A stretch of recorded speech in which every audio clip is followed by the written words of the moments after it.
শুভ সকাল বন্ধুরা। দেখো একটু রাস্তা হাঁটতে বেরিয়েছি, রাস্তা হাঁটলাম। দেখো হাঁটতে হাঁটতে একটু দেরি হয়ে গেল।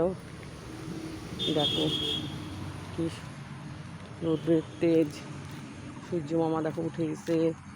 সূর্য মামাকে দেখো দেখা যাচ্ছে, ওই দেখো সূর্য মামা। সেই গরম লাগতেছে হাঁটতে হাঁটতে বন্ধুরা।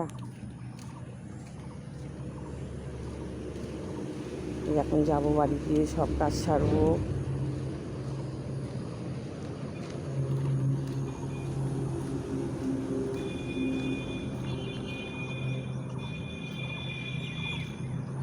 ঠান্ডা হাওয়াও দিচ্ছে, ভালো লাগতেছে। এই দেখো যখন রোদে যাচ্ছি গাছগাছালি থাকতেছে না, তখন প্রচণ্ড গরম লাগতেছে। আর যখন একটু গাছের ছায়ায় পড়তেছি, হাওয়াটা কি ভালো লাগতেছে বন্ধুরা, খুব সুন্দর।